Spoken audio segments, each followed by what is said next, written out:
Ya Mbah Kardi ngasih persyaratan. Jadi di cerita yang disampaikan sama narasumber kita ini, Bang Riko ini diwajibkan bawa ikan. Ya satu atau 3 ekor, tapi ikan tuh harus dibungkus pakai daun. Posisi guanya itu ada di atas tebing gitu loh. Jadi mereka ini jalan datar nih, rata nih. Nah setelah sampai di lokasi gua itu ternyata memang ada gua itu di tengah hutan, Bang. Atau kalian denger nggak? Emang angin nggak sih? Ada suara deh. Sumpah nggak bohong. Tadi belakang sini, sumpah demi Tuhan nggak bohong. Kayak suara genderuwo.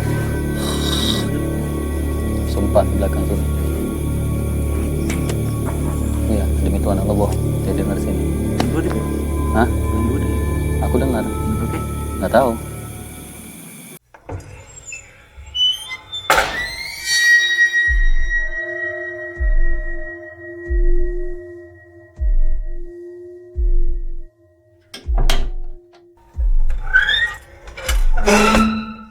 Oke guys, assalamualaikum warahmatullahi wabarakatuh. Waalaikumsalam. Welcome back to my channel Galang Horor. Kesempatan malam ini aku dan tim Galang Horor bakal menceritakan salah satu kisah dari subscriber kita ya Bang. Iya.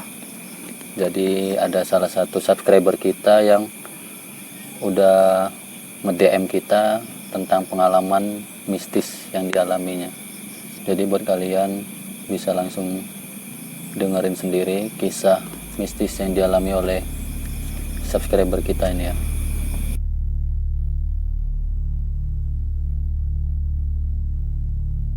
Jadi kisah ini tuh berawal di tahun 2010, dimana waktu itu ini kan kebetulan cerita ini dari istrinya Bang, dari istrinya, tapi pengalaman ini dialami sama suaminya. Iya ya. Tapi di tahun 2010 ini mereka ini belum menikah, jadi cerita ini diceritakan ke istrinya setelah mereka menikah. Nah kebetulan di tahun 2010 itu suaminya ini kita sebut aja Bang Riko namanya. Bang Riko ini lagi merantau di daerah, kalau nggak salah daerah Pekanbaru lah, di daerah Pekanbaru. Dan kebetulan Bang Riko ini orang yang penasaran banget sama hal-hal mistis ya, walaupun dia sebenarnya percaya nggak percaya sama hal ini, tapi karena ada cerita dari warga sekitar di tempat dia merantau itu, bahwasannya di tempat dia merantau itu ada salah satu goa yang letaknya itu ada di tengah hutan Bang. Dan mitosnya nggak ada satupun orang yang berani masuk ke dalam sana Bang, ke dalam goa itu, karena di sana itu wilayahnya orang Bunian. Jadi di sana itu wilayah orang Bunian, nggak ada satupun orang yang berani masuk sana. Ya memang ada juru kuncinya. Jadi di sana itu ada juru kuncinya, kita sebut aja nama itu Mbah, siapa yang cocok kira-kira? Kardi. Oh, Mbah Kardi lah, kita sebut Mbah Kardi. Kardi. Jadi Bang Riko ini karena penasaran, dia coba nemuin Mbah Kardi. Dia pengen tahu benar nggak kalau di dalam hutan itu ada satu goa di mana tempat itu tempat para Bunian. Sementara yang kita tahu sendiri kan, kalau orang Bunian nih atau kita dibawa sama orang Bunian tuh kita nggak bakal bisa balik. Kebanyakan gitu ya? Itu banyak. Iya, kebanyakan pasti kalau udah kita berurusan sama mereka nih, itu kita nggak bisa kembali ke dunia manusia. Ya walaupun ada beberapa kejadian juga yang mengizinkan mereka itu tuh balik ke alam manusia, itu ada juga. Mungkin masih rezeki mereka. Tapi Bang Riko ini nekat Bang. Jadi dia ini tetap nemuin Mbah Kardi tadi. Dia pengen supaya bisa masuk ke dalam goa itu. Ya Mbah Kardi ngasih persyaratan. Jadi di cerita yang disampaikan sama narasumber kita ini, Bang Riko ini diwajibkan bawa ikan. Ya satu 1 atau 3 ekor, tapi ikan tuh harus dibungkus pakai daun. Dibungkus pakai daun, ya mungkin daun pisang atau daun apa lah ya, mungkin daun pisang lah yang agak lebar ya, bisa dipakai bungkus ikan. Nah, Bakardi ini ngasih syarat kalau mau masuk sana itu harus bawa ikan itu bang, sebagai syarat masuk ke dalam gua. Nah, perjalanan dari tempat mereka tinggal nih bang, biasa kan kita sebutnya barak ya. Barak. Barak. Jadi dari barak ke dalam goa itu mungkin sekitaran 20-30 menit kurang lebih. Nah, itu jalan kaki tuh gimana? jalan kaki, Kaki. karena itu Kaki. di tengah hutan. Nah, mereka jalan nih ke hutan karena udah sepakat bakalan ke sana. Padahal Mbak Kardi udah bilang bahwasannya itu nggak ada nih warga sini yang berani masuk ke dalam sana. Tapi karena Bang Riko ini nekat, dia pengen tahu, sekalian pengen ngetes nyalinya, dia tetap masuk ke dalam. Akhirnya hari ini berdua nih, cuman berdua masuk ke dalam. Jalan di hutan kan tahu sendiri ya. Dan menurut cerita dari narasumber itu untuk naik ke sana itu juga sulit bang. Jadi posisi guanya itu ada di atas tebing gitu loh. Jadi mereka ini jalan datar nih, rata nih. Nah, setelah sampai di lokasi goa itu ternyata memang ada goa itu di tengah hutan bang. Yang awalnya hanya mitos, ternyata memang benar ada goa. Tapi goa itu ada di atas tebing.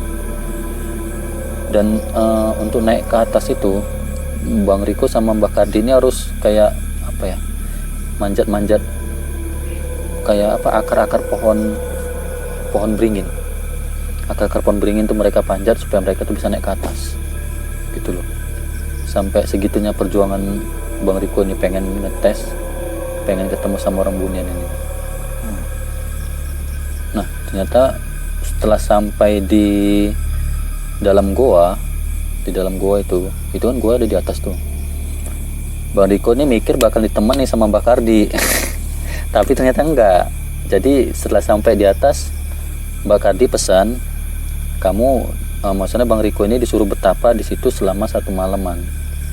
1 hari 1 malam lah bertapa di situ.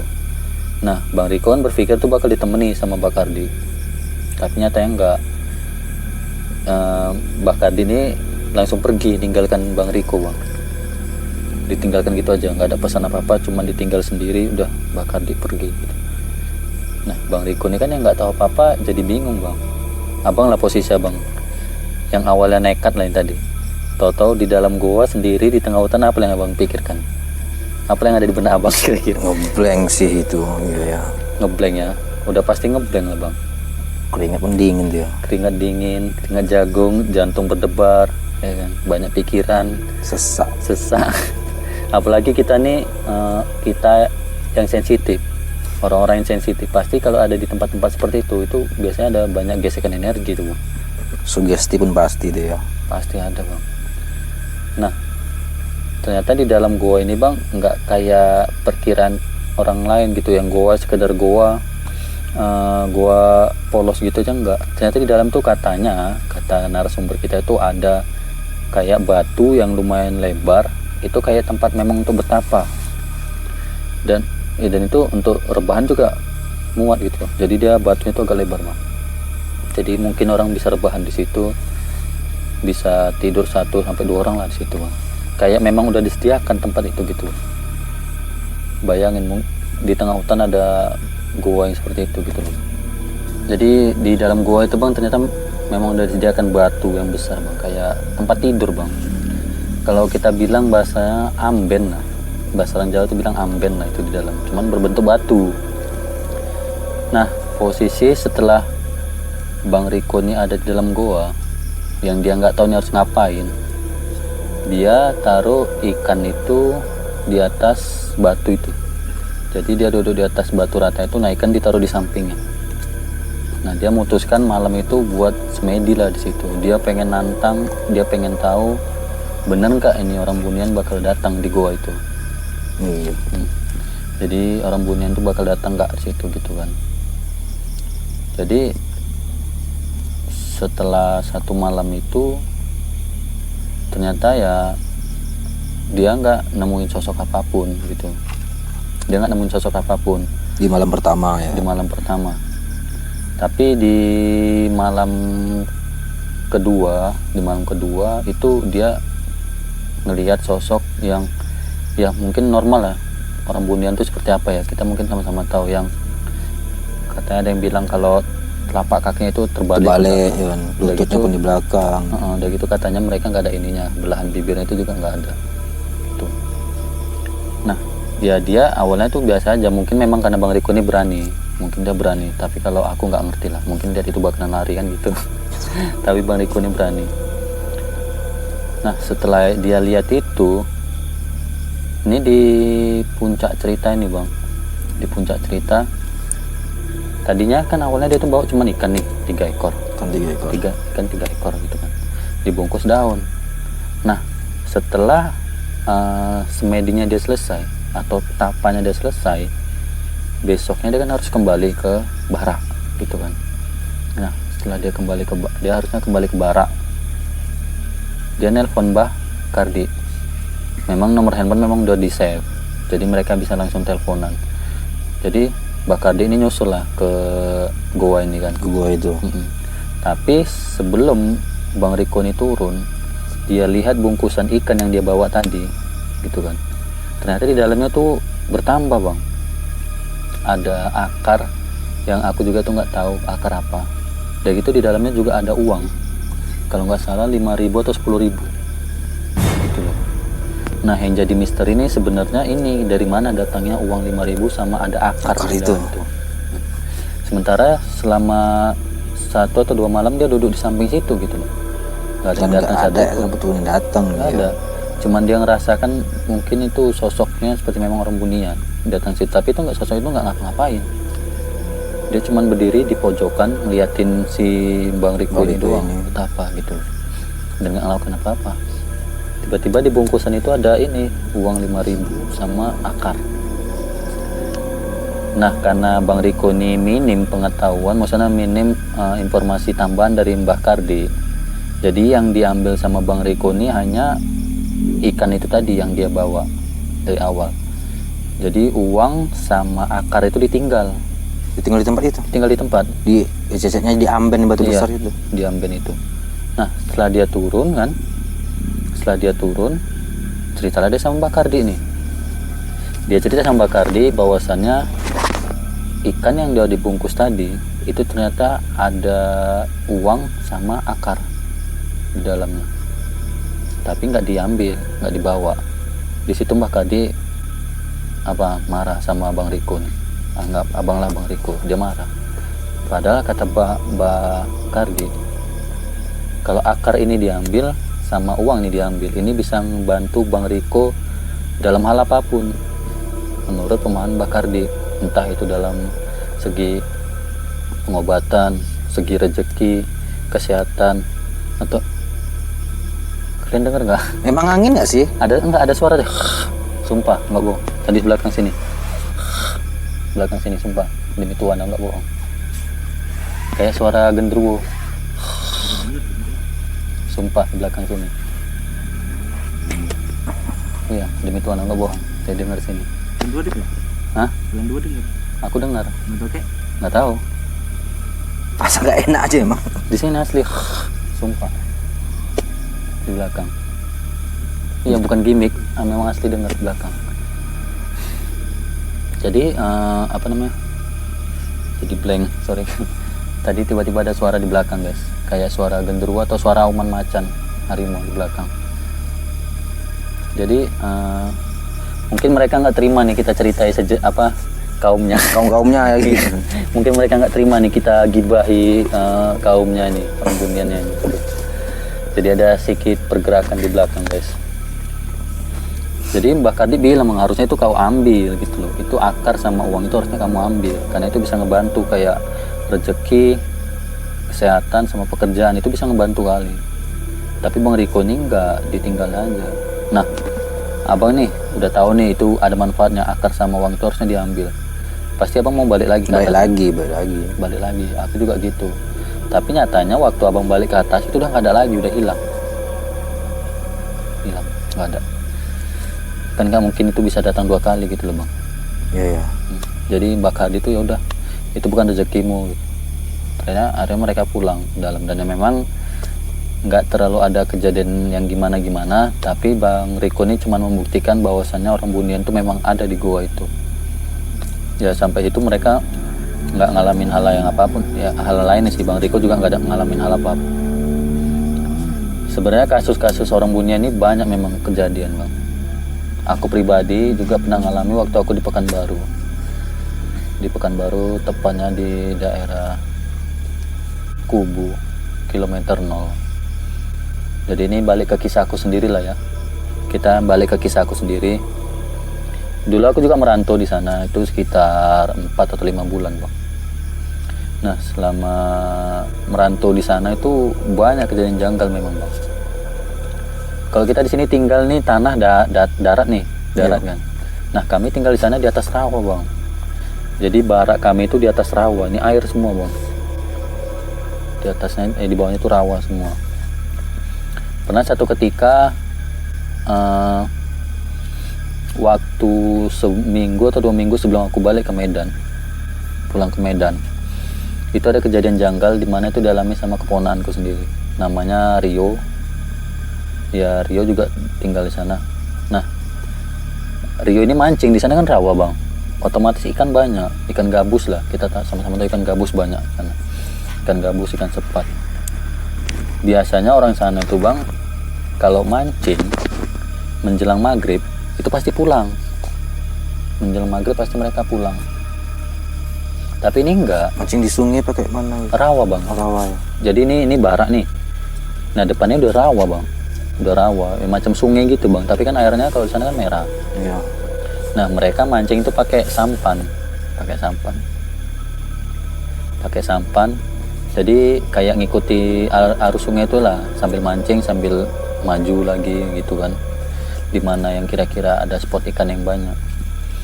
Nah, satu ketika menjelang maghrib, bapaknya si Rio, abang sama adiknya ini udah pada pulang. Kami udah pada pulang ke barak, udah jam 6 kan udah mau azan maghrib, tapi si Rio ini belum pulang, dia masih suruh mancing.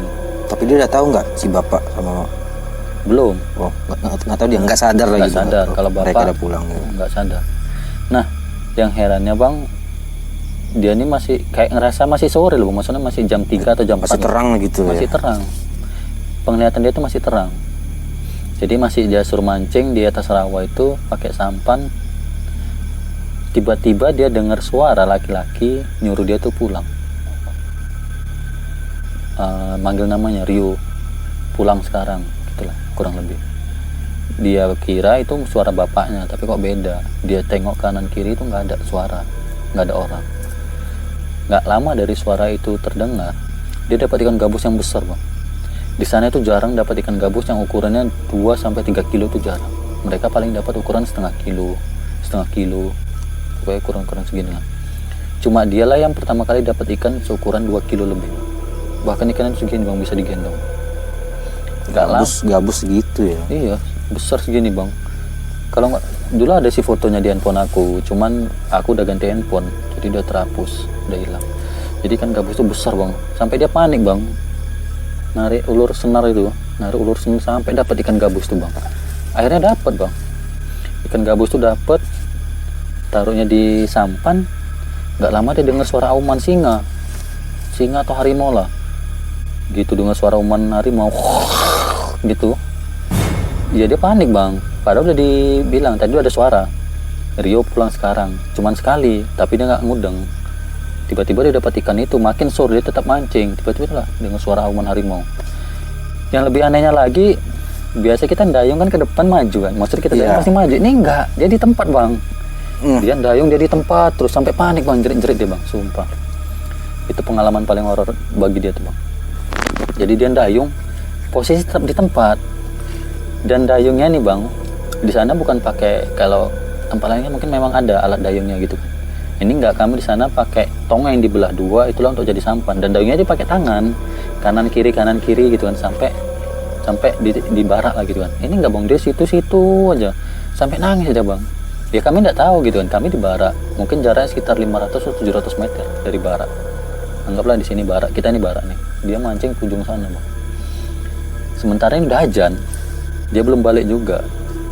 Ya namanya orang tua ini kan ada biasa anaknya mancing pulang sore atau malam gitu kan, jadi nganggap biasa aja anaknya belum pulang sore itu. Tiba-tiba entah ada angin apa, kayak suara laki-laki tuh ngebantu dia, sini aku bantu. Jadi kayak sampan tuh kayak didorong bang sama dia bang, didorong sampai depan bara. Nggak di depan kali sih, mungkin sekitar jarak 20 atau 50 meter lah. 10 meter. Ini barak dia di sana, dia langsung lompat bang, bayangin ini sampan di atas air bang. Itu belum ada tanah tuh langsung Belum, lompat. langsung lompat ke darat bang. Jadi ini harusnya kan goyang nih bang, dia bisa refleks lompat langsung. Ikan ini pun dibawa, dia ingat bawa ikan ini loh. Di posisi itu dia masih ingat bawa ikan, dia lompat langsung lari ke barak. Dan yang pertama kali dipegang sama orang tuanya itu ya ikannya gitu loh. Bukan si Rionya ini, Bukan kenapa si Rionya, kau Bang. gitu? Kau kenapa lari-lari? Enggak bang, ya sampai aku kaget. Besar kali kanmu ya sampai kayak gitu bang. Ternyata dia ketakutan duduk di depan pintu bang, begini tuh. Kayak gini tadi ketakutan, nggak ngomong sama sekali bang. Ikan tuh ditaruh, kan ada tempatnya kayak drumnya itu kan, ditaruh situ ikan langsung. Dia begini, orang tuanya bingung nanya, kau kenapa? Diem aja dia. Terakhir aku kasih air putih, suruh minum, baru dia tenang, baru dia cerita. Itulah dia dengar suara laki-laki nyuruh dia pulang karena udah mau maghrib, sama suara auman singa tuh. Mungkin tuh termasuk orang Bunian juga, tapi nggak langsung melihatkan gitu kan. Dan mungkin nggak terima juga ikan itu bisa diambil gitu loh bang. Dan akhirnya ikan itu dipulangkan lagi situ bang. Mungkin balikin lagi bang. Ya orang tuh berangkat lagi ke sana, itu ikan dibuang lagi situ bang, ditaruh situ lagi bang. Karena takut kan terjadi apa-apa yang nggak diinginkan. Anaknya bisa pulang, itu bersyukur. Karena itu di tengah hutan loh. Kami tinggal di tengah hutan sawit yang memang yang jauh dari kota gitu, jauh dari lintas kan gitu. Jadi kalau ada apa-apa kan urusannya ribet gitu loh. Dan itu satu pengalaman yang aku alami sama keponakan. Ada satu lagi keponakan yang real nggak kelihatan bang, hilang bang. Sama di hutan sawit itu juga. Tempat yang sama? Beda. Oh beda ya. Jadi posisinya nih, rawa tempat si Rio mancing nih sebelah sini nih. Tapi yang adiknya yang hilang itu masih umur 5 atau 6 tahun. Itu di bagian kanan, agak nyerong ke kanan. Jadi ancaknya itu beda. Tempatnya itu beda ya. Iya, tapi sama-sama pergi mancing. Nah, kesalahan fatal abangnya ini juga, aku udah bilang. Namanya Agung. Gung, ini masih jam 12 siang. Nanti aja kalau mau pergi habis zuhur, aku bilang. Alah sama aja itu bang katanya. Termasuk ngeyel, mentiko. Jadi mereka pergi ini pas jam 12 zuhur bang, jam 12 siang. Adiknya ini cuma ngikut, pakai topi, bawa tempat penampungan ikannya itu kan, ada dari bambu dibuat, dipikulnya di punggung adiknya, abangnya ngelempar joran narik gitu. Jadi adiknya ngikuti aja di belakang. Karena perasaanku nggak enak, aku tetap ngikut nih di belakang, padahal aku nggak hobi mancing kan, panas lagi, tapi kan aku khawatir ini keponakan, aku ngikuti dari belakang. Ternyata benar kejadian. Tepat jam 12:30, abangnya maju ke depan, aku berhenti karena capek, adik ini nggak kelihatan. Padahal jaraknya cuma Berapa meter doang. berapa detik, sepersekian detik lah gitu ya. Iya bang, aku duduk karena aku capek, ada tunggul, memang tunggul kayu-kayu hutan lah, hutan-hutan yang udah ditebang. Aku duduk di situ, abang yang maju ke depan, adiknya di tengah-tengah. Waktu aku balik, adik ini nggak ada. Jadi aku tanya lah sama si Agung nih, si abangnya, mana si Egi Gung? Loh tapi sama abang, mana ada sama aku bilang. Orang tadi ngikuti kau. Loh jadi kemana bang si ini Egi? Situ panik. Situ panik sumpah. Jadi ini kami carian nih. Si Agung langsung naruh pancingnya, manggilin nama adiknya. Panggil terus karena kan nggak mungkin pulang. Kalau pulang pasti dia dihajar sama orang tuanya. kemana adiknya, masih kecil 5 tahun 6 tahun, tiba-tiba nggak kelihatan. Salahku juga nggak terkontrol kan, lalai juga karena aku capek duduk ngasokin pas kipas, adiknya hilang. Iya, itu mungkin tahun lalu di bulan-bulan kapan udah Nggak jumpa atau gimana? jumpa bang. Jumpanya Jumpanya itu pas habis jurah, bener kata Cica. iya Bener kata Cica. that's right Cicaknya bunyi tiba-tiba. Itu jam 1 bang, kalau nggak salah jam 1.15 atau setengah 2 lah itu baru ketemu bang. malam. Siang itu juga. Siang. Jadi udah panik nih si Agung. Kemana bang adikku, kemana adikku, kemana adikku gitu kan, kemana adikku. Apa namanya? Udah pasti sedih lah, nangis kan. Dia juga nanya ke aku, ini gimana bang, udah kau tenang aja, aku bilang. Aku cuma ngambil kayu yang ada di sana, mungkin kayu segini lah itu, kayu patahan. Aku cuman panggil nama si anak ini 3 kali. Dalam hatiku aku bilang, wahai kau orang Bunian, siapapun kau, apapun wujudmu, jangan sampai kau ganggu anak ini. Aku sebelah namanya, jangan kau bawa anak ini, dia nggak ngerti apa-apa. Kalau memang kau masih mau baik, lepaskan anak itu. Tapi kalau enggak, ya aku bakal cari sampai dalam, dimanapun kau tinggal. Nah betul kata Cica, dimanapun kau tinggal, aku bakal masuk ke dalam. Aku bilang kayak gitu. Dimanapun tempatmu, aku datangi. Aku bilang gitu. Jadi kayu ini yang aku pegang, aku pukulkan di rawa ini, di tempat yang tadinya tak aku tengok si anak ini berdiri di situ loh. Terakhir Pak di situ dia. Nah, tapi aku pukulnya di airnya bang. Aku pukul 3 kali. Ya. Amalanku tuh selalu Bismillahirrahmanirrahim. Pukul 3 kali, keluar kogi. Ternyata benar bang, anak itu keluar dari belakang, tiba-tiba lari bang. Persekian menit lah, lari belakang sambil megangin topi. Kayak nggak ada ngerasa bersalah, kayak nggak ada kejadian apa-apa. Si anak itu tetap ceria, tetap semangat. Tetap ceria bang. Dia lari dari belakang. Cuman memang dia bilang tadi ada yang ngajak dia main. Ternyata Sebayanya mungkin. iya. Jadi dia bilang tadi ada yang ngajak aku main. Om, rame di situ di dalam. Aku ikut. Mereka ngajak aku. Itu. Dan itu anak-anak. Menurut dia itu anak-anak sebayanya dia umur 5-6 tahunan, ngajak dia main, seperti manggil gitu loh, kayak mana kalau anak-anak manggil. Ya dia otomatis ikut ke dalam. Nah dia bilang di dalam pun rame orang. Cuma memang ya tiba-tiba kayak ada yang manggil dia tanda suaraku sama suara abangnya, dia ngikuti suara itu. Untung aja ya. Iya bang. Gitu ya. Itulah masih rezeki bang. Dari situ kami nggak ngelanjut mancing, kami pulang. Anak itu tinggal dulu dan kami nggak cerita apa-apa ke orang tuanya, ke bibi lah kan. Nggak cerita. Nah, pasti kalau cerita itu pasti jadi masalah kan gitu. Jadi gini nih Bunian, itu dia identik di luar apa di dalam bangunan, apa outdoor apa indoor gitu? Bunian ini identik. Tahu aku sih mereka identik di outdoor, di alam terbuka. Mereka nggak mau tinggal karena di tempat-tempat bangunan kosong, maksud abang kan? Iya. Nah, kalau di bangunan kosong tuh identik sama jin-jin liar, kayak maaf cakapnya pocong.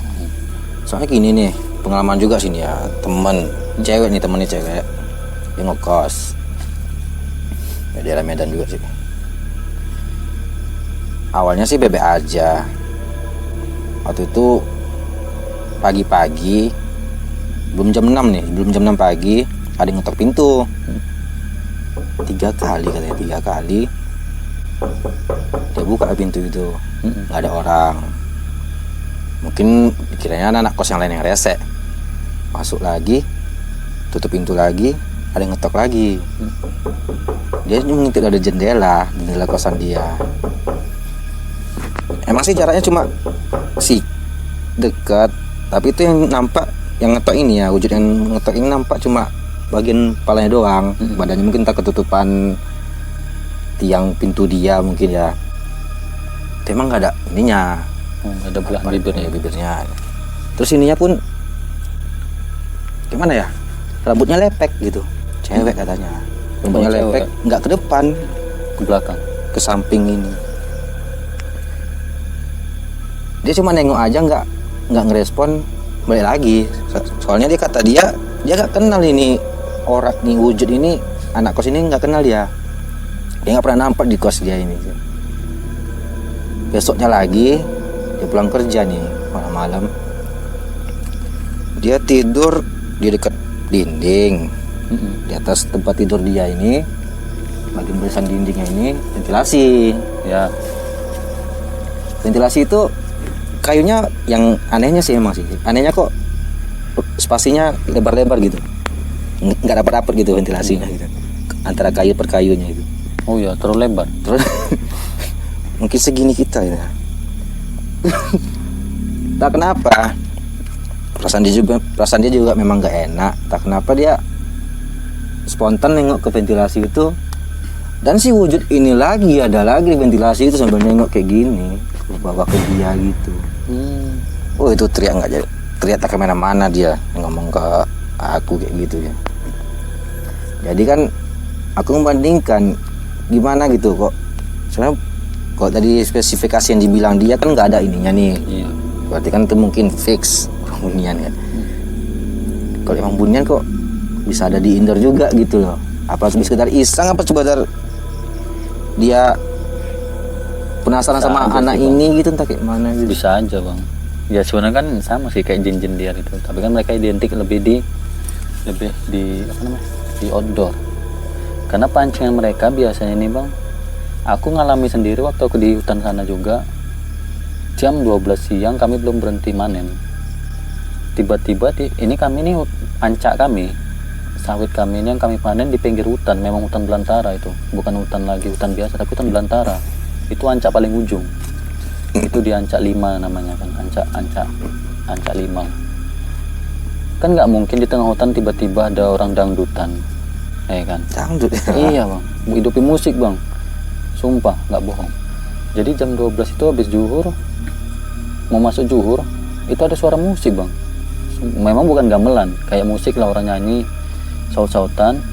Nggak lama bau rendang, sumpah kecium hidung. Tapi temanku ini, ponanku ini nggak nyium, nggak dengar apa-apa, cuman aku yang dengar. Cuman karena memang aku paham, oh ini berarti mereka di sini gitu kan. Biasanya kalau mereka tuh suaranya jauh, berarti mereka tuh dekat. Baunya itu juga ngundang kita, biar kita itu ngikut nih, nyari tahu di mana. Biasanya kalau kita udah ke lokasi orang tuh udah kita hilang. Pancian mereka selalu begitu. Nah mungkin di poinnya temen abangnya yang cewek beda, karena mungkin di daerah perkotaan ya. Iya. Iya kan, di daerah perkotaan. Rame pun ya kan, tempat kos-kosan gitu. Jadi nggak mungkin nih ngajak orang nih sampai ke tempat kayak gitu kan. Jadi mereka yang coba datang ganggu gitu. Dengan wujud yang seperti itu, yang mungkin hampir sama dengan orang bunian. Mungkin menurut aku yang kulihat sih namanya jin ini manipulasi Iya. sosok ya kan, wujud. Mereka manipulasi wujudnya, mereka serupakan dengan orang bunian biar dia beranggapan itu orang bunian, ini loh orang bunian gitu. Padahal enggak, karena sifatnya orang bunian ini biasanya cuma narik bang, ikut, maksudnya bawa kita ini keluar, nggak sampai menunjukkan wujud nakut-nakuti gitu. Itu tadi bawa rendang ya? Iya, Aku jadi inget pengalaman kuril nih ya, lillahi ta'ala nih. Waktu masih sekolah, aku mau mupuk pohon coklat nih di ladang bapakku. Mupuk pohon coklat. Pulang sekolah tuh ya, jam 1, jam setengah 2 udah start ke ladang bapakku. Di situ lagi enak, di situ nggak ada sama sekali rumah jauh dari jarak jauh lah. Ladang itu jauh lah. Rumah dari ladang ini. Lagi mupuk enak nih, lagi mupuk pohon coklat itu. Bau belacan. Aku feeling ini siapa yang masak gitu kan. Rumah jauh, kayak mana sih kalau bau bumbu dapur gitu apa sampai ke sini gitu. Awalnya aku biarin aja. Makin ku cangkol kok makin menyengat. Aku feeling gue situ makin dekat ke tempat tukang masak ini bau rendang, bau belacan itu. Ini belacan ya baunya ya. Ini memang nggak iya, ini nggak enak juga perasaanku kan. Aku juga penakut. Langsung balik badan itu. Langsung pulang. Itu cangkul, itu angkong, itu pupuk, tinggal langsung. Sorenya hujan itu pupuk kena air, nggak tahu lah. Nggak tahu. Iya memang mereka identik kayak gitu bang. Bau-bauan makanan itu. Iya bang, mereka ngundang kita supaya kita ngikut kalau mereka. Sama yang kulami kayak gitu ya, asli bau rendang bang. Rendang semur nggak tahu lah, pokoknya wangi kali makanan itu bang. Jadi seolah-olah biar kita tuh datangin tempat itu gitu loh. Nanti kalau udah datang kita hilang. Sebenarnya kalau tempatnya itu bisa memang aku jelajahi, maksudnya ini kan kami terpisah bang. Ini ancak kami, hutannya sebelah sana. Cuman ini ada sungai yang agak lebar, nggak mungkin lompat, nggak bakal bisa gitu loh. Nyebrang kan kurang kerjaan awak gitu kan. Iya. Udah gitu kan aku orangnya takut sama binatang. Aku gilo sama binatang kayak ya mau cakapnya reptil gitu lah. Aku gilo, jadi nggak mungkin laku sana gitu kan. Tapi kalau memang ancaknya itu lahannya itu datar, pasti aku datangi. Aku juga penasaran orangnya gitu kan. Cuman ya mungkin karena lahannya itu kayak gitu masih menyelamatkan awak lah, penasaran awak itu jadi hilang gitu loh. Jadi memang kisah bunian ini banyak guys, banyak kejadian tentang bunian. Salah satu tentang Gibran ya, kita pernah bahas juga kemarin, yang hilang 6 hari di Gunung Guntur di daerah Jawa Barat. Bayangin bisa hidup 6 hari hilang tanpa makan, tanpa bekal, temukan dalam kondisi sehat. Itu juga ulahnya mereka sih sebenarnya. Jadi kalau yang tadi itu kisah dari kakak Via Jevana ya, Kak Via Jevana, aku ucapin terima kasih karena udah sharing DM ceritanya ke tim Galang Horor. Buat kalian yang mungkin punya cerita lain yang lebih menarik, bisa DM Galang Horor ya. Ntar bakal kita bahas di sini. Dan juga dapat apresiasi dari kami. Jangan takut. Itu ada gift lah dari kami buat kalian. Jadi dari ceritanya Kak Via Jevana, ceritanya menarik. Bang Riko tuh termasuk orang yang berani. Nggak nyangka sih ya kalau jadi Bang Riko nggak nyangka sih emang. Bener-bener datangi goanya itu yang ada di tengah hutan, bener-bener naik ke dalam dan betapa satu malaman untuk membuktikan orang bunian itu ada nggak di daerah itu. Itu luar biasa sih Bang Riko. Salut juga aku. Kalau aku belum tentu berani gitu loh. Kayaknya kurang kerjaan kita masuk ke tengah hutan betapa satu malaman kan bang. Kalau menurut kita pribadi kayaknya kurang kerjaan. Tapi Bang Riko berani. Salut sih.